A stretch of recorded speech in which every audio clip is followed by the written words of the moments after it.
नमस्कार, good morning, Radhe Radhe. आप सभी का फ्यूचर कोचिंग क्लासेस में बहुत बहुत स्वागत है।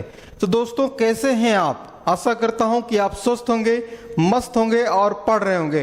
पढ़ते रहिए, करंट अफेयर की महत्वपूर्ण श्रृंखला संगम सीरीज देखते रहिए। इस सीरीज के माध्यम से डेली आपके लिए महत्वपूर्ण करंट अफेयर लाए जाते हैं। करंट अफेयर आपके होने वाले सभी एग्जामों के लिए बहुत ही महत्वपूर्ण होता है।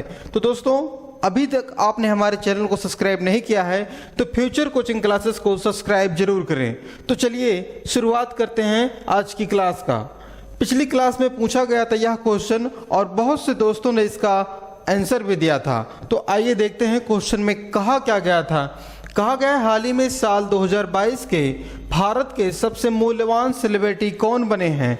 तो कहा गया सबसे मूल्यवान, तो आपका ऑप्शन एक है विराट कोहली, दूसरा है रणवीर कपूर, तीसरा है शाहरुख खान, चौथा है इनमें से कोई नहीं।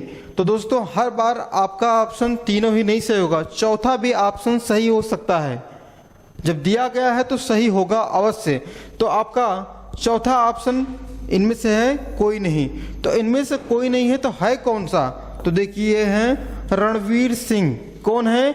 रणवीर सिंह को चुना गया है साल 2022 के सबसे मूल्यवान सेलिब्रिटी के तौर पे। उससे पहले कौन थे? उससे पहले दोस्तों क्रिकेटर विराट कोहली थे सबसे मूल्यवान सेलिब्रिटी। तो वर्तमान में कौन हो गए हैं? रणवीर सिंह। कपूर नहीं, ध्यान देंगे आप, रणवीर सिंह। तो चलिए अपने अगले क्वेश्चन पे चलते हैं।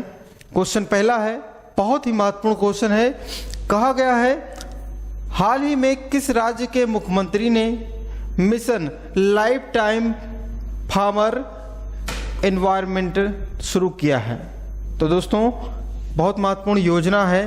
कहा गया है लाइफ टाइम फार्मर एनवायरमेंट शुरू किया गया है किस राज्य के मुख्यमंत्री के द्वारा? तो आपका ऑप्शन एक है असम, पंजाब, हरियाणा। इनमें से कौन से राज्य के मुख्यमंत्री ने इसका शुरू किया है? तो आपका ऑप्शन पहला क्या है दोस्तों? असम। और असम के मुख्यमंत्री कौन है? हेमंत विश्व शर्मा। कौन है? हेमंत विश्व शर्मा जी के द्वारा यह कार्यक्रम शुरू किया गया है। अब बात आती है असम की दोस्तों। तो आइए देखते हैं असम है कहाँ पे। यह भारत का मैप है। अब यहाँ पे देखिए है असम। कौन सा है? असम। असम की अगर से राजधानी पूछी जाती है तो दिसपुर है। और असम के मुख्यमंत्री हमने बताया कौन है? हेमंत विश्व शर्मा जी हैं। और असम की स्थापना पूछ लीजिए दोस्तों, तो असम की स्थापना कब हुई थी? ठीक है। अब बात करें, असम के एक प्रमुख नदी बहती है असम में। तो दोस्तों, असम में कौन सी नदी बहती है? तो आप ध्यान देंगे, यहाँ अरुणाचल प्रदेश से होते हुए आती है और असम से होते हुए निकलती है। कौन सी है? ब्रह्मपुत्र नदी है। कौन सा है? ब्रह्मपुत्र नदी है, जो निकल आती है किस साइड से? असम से होते हुए। वहीं ब्रह्मपुत्र नदी की अगर से पूछी जाए कितनी लंबी है दोस्तों, 29 किलोमीटर लंबी है ब्रह्मपुत्र नदी। ठीक है। भारत में कहाँ से प्रवेश करती है? अरुणाचल प्रदेश में प्रवेश करती है। अब बात करें दोस्तों, असम के प्रमुख त्यौहार कौन कौन से हैं? तो त्योहारों की बात की जाए दोस्तों, तो ध्यान देंगे आप, बिहू सबसे महत्वपूर्ण त्यौहार है असम का। कौन सा है? बिहू है। यह एग्जाम में बहुत बार पूछा गया है। कितनी बार? बहुते बार पूछा गया है दोस्तों, आप भूलिएगा मत। कौन सा? बिहू त्यौहार किस राज्य का है? तो असम का है। वही पूछा जाएगा चाय। कौन सा? चाय महोत्सव। चाय महोत्सव किस राज्य में मनाया जाता है? तो यह भी मनाया जाता है असम राज्य में। और एक और बनाया जाता है करम पूजा। करम पूजा उत्सव कहाँ मनाया जाता है? तो यह भी असम में मनाया जाता है। 3 प्रमुख त्यौहार हैं असम राज्य के। अब आइए देखते हैं असम के प्रमुख जनजातियां। कौन दोस्तों? जनजातियां। जनजातियों की बात की जाए दोस्तों, तो सबसे पहले आप ध्यान देंगे चकमा। कौन सा है? चकमा है। अगर से दूसरा पूछा जाए तो गारो है। कौन सा है? चकमा, गारो, खासी। और अगला है जयंतिया। इन चारों का नाम आप भूलेंगे नहीं। चकमा, गारो, खासी जयंतियाँ ये कहाँ के हैं? असम राज्य के हैं।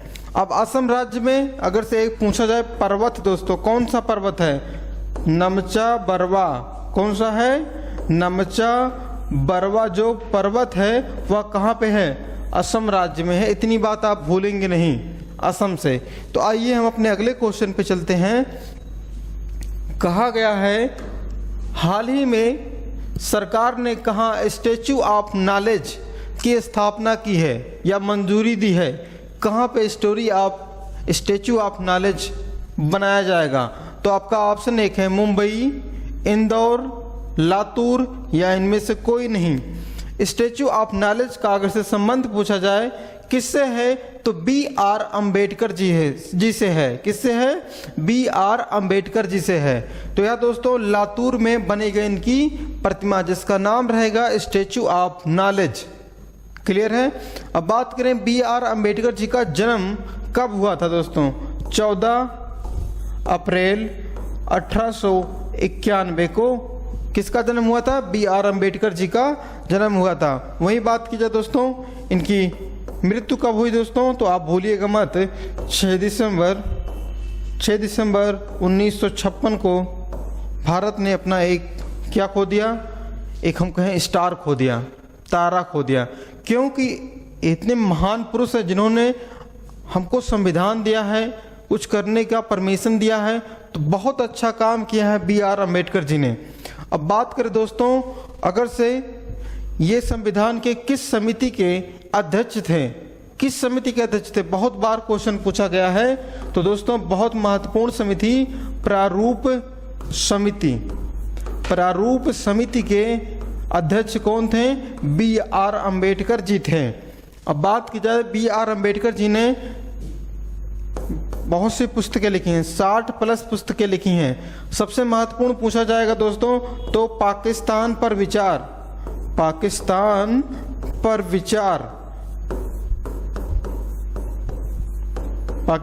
विचार ये पुस्तक उन्होंने लिखी है। और लिखा है भगवान बुद्ध,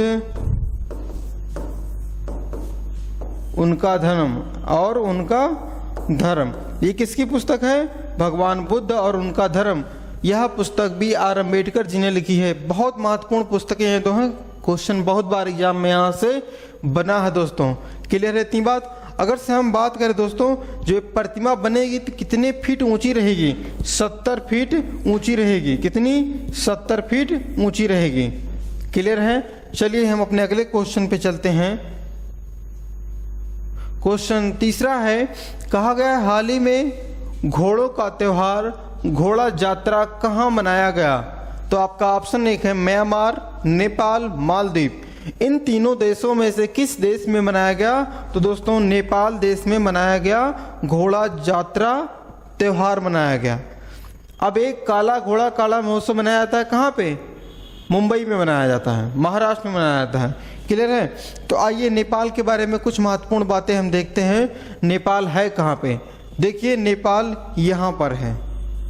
कहाँ पर है? उत्तर प्रदेश, बिहार ये प्रमुख राज्य इससे सटे हुए हैं। किससे?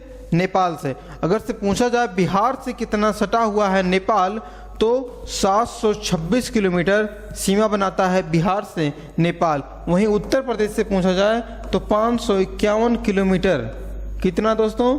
551 किलोमीटर की सीमा बनाता है कौन? नेपाल। अब बात करें दोस्तों भारत के पड़ोसी देशों कौन कौन से हैं और कितनी सीमा बनाते हैं? सबसे पहले और सबसे ज़्यादा सीमा अगर से कौन बनाता है दोस्तों? बांग्लादेश है। कौन सा है? बांग्लादेश है। 4096 कितना? 4096 किलोमीटर का सीमा बनाता है कौन? बांग्लादेश। वहीं बात की जाए दूसरे नंबर पे कौन सा देश है? चीन है। कौन है? चीन है जो दोस्तों 3488 किलोमीटर का सीमा बनाता है कौन? चीन देश। पाकिस्तान देश इस पश्चिम में है, देखिए पाकिस्तान, तो पाकिस्तान बनाता है 3323 किलोमीटर की सीमा बनाता है कौन? पाकिस्तान। अब चौथे क्रम पे आ जाता है नेपाल जो बनाता है दोस्तों 1751 किलोमीटर का बॉर्डर बनाता है। वहीं पूरब साइड में देखें म्यांमार देश है जो बनाता है 1643 किलोमीटर की सीमा। भूटान देश देखिए यहाँ पे है और भूटान बनाता है 699 किलोमीटर का बॉर्डर है इसके साथ, भारत के साथ। और एक अफगानिस्तान है इस वहाँ पे देखिए जो दोस्तों 106 किलोमीटर का सीमा बनाता है। क्लियर है इतनी बातें? चलिए हम अपने अगले क्वेश्चन पे चलते हैं।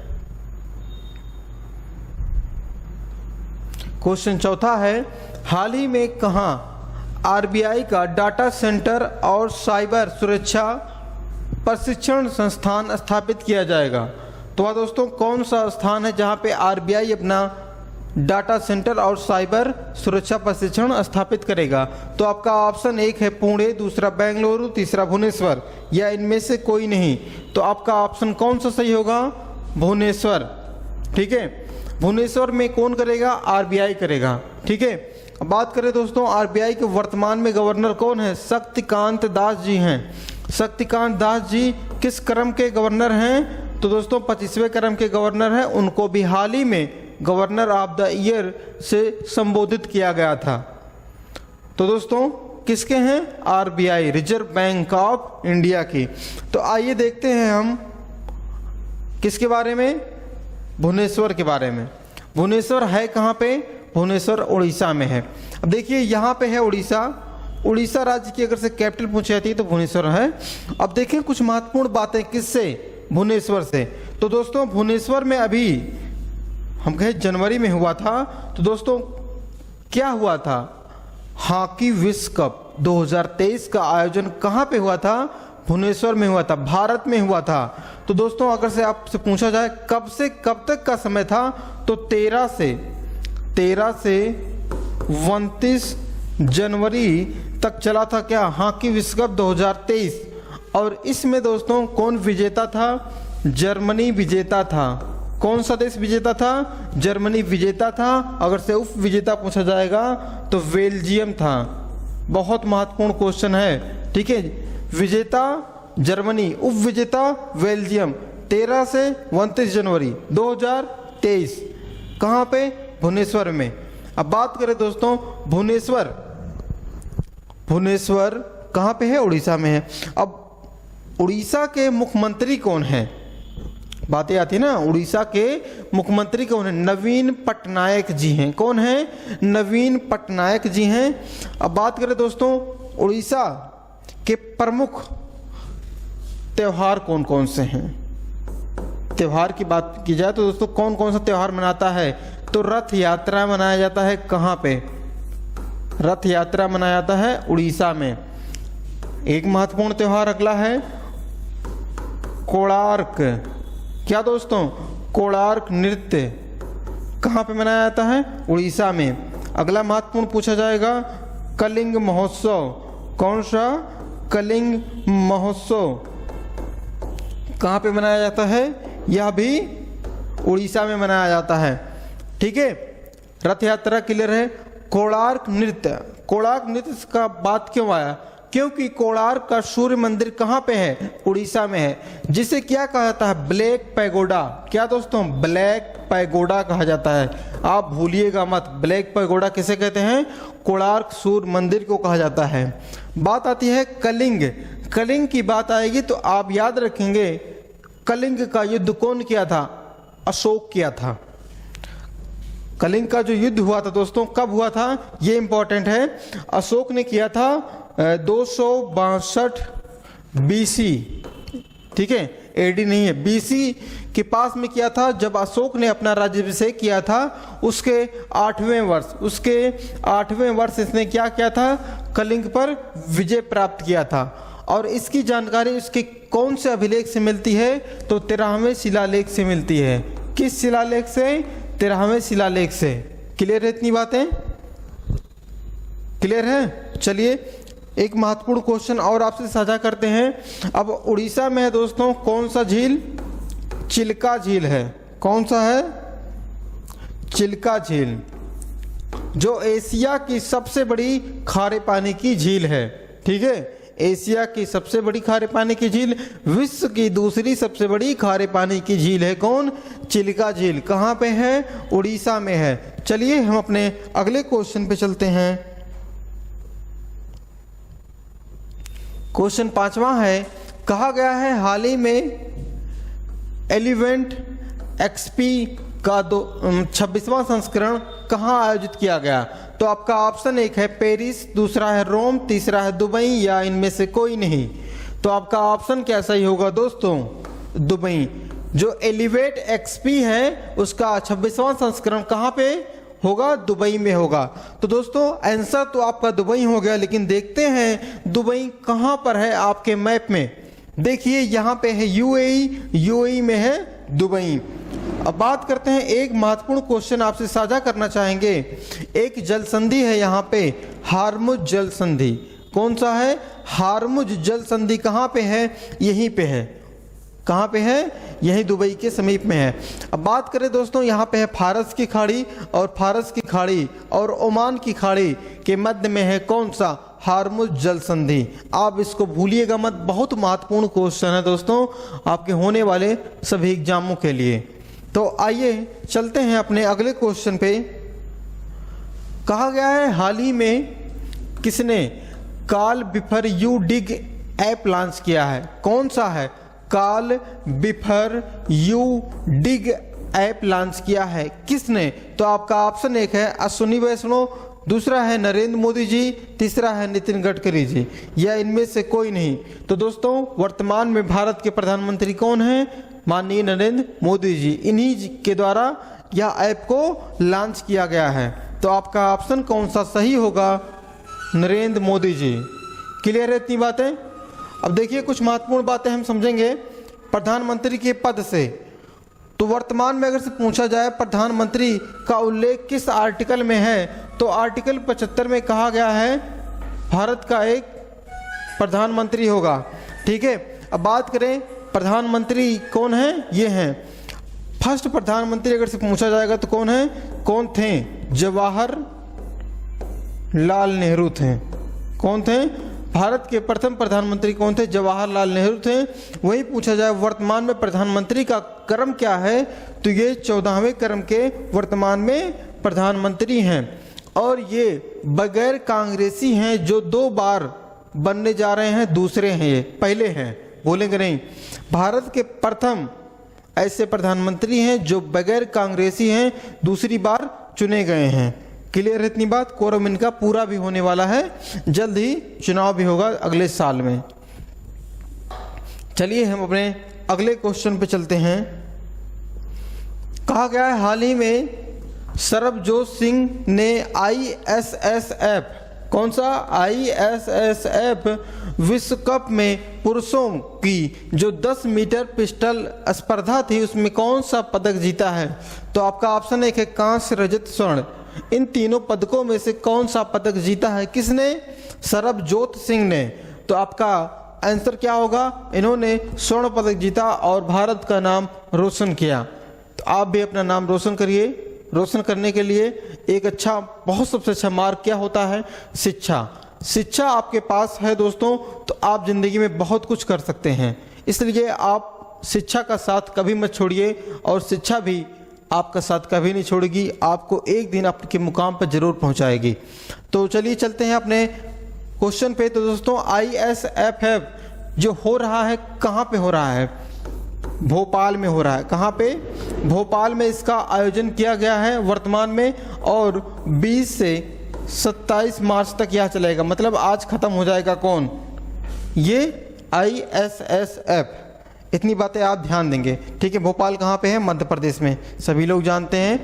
क्वेश्चन 8वां है, कहा गया है हाल ही में किसने नई दिल्ली में वैदिक विरासत पोर्टल का उद्घाटन किया? कौन सा? वैदिक विरासत पोर्टल का उद्घाटन किसने किया? तो आपका ऑप्शन 1 है अमित शाह, नरेंद्र मोदी जी, पीयूष गोयल जी या इनमें से कोई नहीं। तो कौन है? ये देखिए अमित शाह जी हैं। कौन है? अमित शाह जी हैं।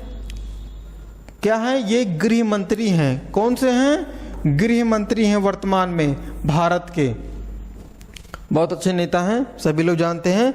अब बात करें दोस्तों गृह मंत्री की, तो ये भारत के पहले होम मिनिस्टर कौन थे? तो दोस्तों कौन थे? सभी लोग जानते होंगे, सरदार सरदार वल्लभ भाई पटेल थे। वल्लभ भाई पटेल थे। कौन सबसे पहले क्या बने थे? होम मिनिस्टर बने थे। और ये जो है इनके पास एक मंत्रालय भी है, सहकारिता मंत्रालय। किसके पास है? अमित शाह जी के पास। क्लियर हुआ इतनी बातें? चलिए हम अपने 9वें क्वेश्चन पे चलते हैं। कहा गया है हाल ही में प्रधानमंत्री मोदी जी ने कहा ITU area office and innovation centre का उद्घाटन किया है। ITU area office and innovation centre का उद्घाटन किया है। किसने किया है? भारत के प्रधानमंत्री नरेंद्र मोदी जी द्वारा। तो आपका स्थान कौन सा है? ऑप्शन 1 है जयपुर, बेंगलुरु, नई दिल्ली या कोलकाता। इन चारों शहरों में से कौन से शहर पे? तो राजधानी दिल्ली में इन्होंने इसका उद्घाटन किया है। अब बात आती है दोस्तों राजधानी दिल्ली की। तो दिल्ली में है लाल किला। लाल किला का निर्माण किसने कराया था? तो शाहजहां ने कराया था। किसने कराया था? शाहजहां ने कराया था। तो इन्होंने कब कराया था? तो पूछा जाएगा। तो 638 से कब तक दोस्तों? 48 तक। करीबन 10 साल का समय लगा था किसको बनने में? लाल किला को बनने में। क्लियर है इतनी बात? और दोस्तों एक महत्वपूर्ण क्वेश्चन लाल किला से आप भूलिएगा मत, किसने बनवाया था? शाहजहां ने। और एक और है इंडिया गेट। अगर से पूछा जाएगा इंडिया गेट की स्थापना अगर से पूछा जाए किसने मॉडल दिया था? इंडिया गेट का मॉडल किसने दिया था? वही एडविन लुटियस ने दिया था, जिन्होंने राष्ट्रपति भवन का मॉडल दिया था, आर्किटेक्चर दिया था। कौन थे? एडविन लुटियस थे। ठीक है, चलिए हम अपने अगले क्वेश्चन पे चलते हैं। क्वेश्चन 10वां है हाल ही में QAS वर्ल्ड यूनिवर्सिटी रैंकिंग में इंजीनियरिंग एंड टेक्नोलॉजी भारत में शीर्ष पर कौन रहा? तो यह दोस्तों बहुत ही महत्वपूर्ण रैंकिंग होती है जिसमें पूछा जाता है कौन सी IIT संस्थान नंबर 1 पे है। तो आपका ऑप्शन 1 है IIT दिल्ली, दूसरा है IIT बॉम्बे, तीसरा है IIT कानपुर या इनमें से कोई नहीं। तो आपका ऑप्शन क्या सही होगा? IIT बॉम्बे इस रैंकिंग में दोस्तों जो है इंजीनियरिंग एंड टेक्नोलॉजी में शीर्ष पर है भारत में। क्लियर है इतनी बात? IIT बॉम्बे। अब IIT से संबंधित कुछ महत्वपूर्ण क्वेश्चन है, आप उसको भूलिएगा मत। जैसे अभी करंट में हमने पढ़ाया था IIT रुड़की। IIT रुड़की है कहाँ पे? उत्तराखंड में है। IIT रुड़की ने एक जीवाणु खोजा था। क्या खोजा था? जीवाणु खोजा था जिसका नाम था IITR 00693। ये इसका नाम था जो किसने खोजा था? IIT रुड़की ने खोजा था। अब अगला बात करें दोस्तों, एक महत्वपूर्ण IIT और है IIT रोपड़। IIT रोपड़ में दोस्तों एक उत्सव मनाया गया था, युवा उत्सव। कौन सा? युवा उत्सव मनाया गया था। कहाँ पे? IIT रोपड़ में। क्लियर है इतनी बातें? चलिए हम अपने आज के ब्रह्मास्त्र पे चलते हैं। बहुत ही महत्वपूर्ण श्रृंखला ब्रह्मास्त्र की चलती है हमारे द्वारा। इसमें पूछा गया है, आज का जो टॉपिक है नदियों से संबंधित है। तो एक साइड में नदियों का नाम दिया गया है, संबंधित देश पूछा गया है और उद्गम स्थल पूछा गया है। तो आपसे पूछा जाएगा नील नदी कहाँ पे है? अफ्रीका महाद्वीप में। विश्व की सबसे बड़ी नदी कौन सी है? नील नदी है। जो दोस्तों इसका उद्गम स्थल है विक्टोरिया झील। कौन सा झील? विक्टोरिया झील में इसका उद्गम होता है, वहां से निकलती है और जाती है कहाँ पे? भूमध्य सागर में। जो मिस्र जो देश है इसके तट पर बसा हुआ है, इसे मिस्र का वरदान भी कहा जाता है। अगला है अमेजन नदी। अमेजन नदी ब्राजील देश में है और एंडीज पर्वत पेरू के समीप में है इसका उद्गम। अब बात करें दोस्तों, जो अमेजन नदी है यह विश्व की आयतन की दृष्टि से, मतलब ज्यादा चौड़ी होने के कारण इसे विश्व की सबसे बड़ी नदी कही जाती है। समझिएगा आप, लंबाई में तो नील नदी है और आयतन की दृष्टि से ज्यादा पानी भर के लेके जाती है कौन? अमेजन नदी। इसलिए आयतन की दृष्टि से सबसे ज्यादा है। अगला है वोल्गा नदी। ये कहाँ पे है? वोल्गा नदी रूस में है, आप इसको भूलिएगा मत। और राइन नदी कहाँ पे है? जर्मनी में है, इसको भी मत भूलिएगा।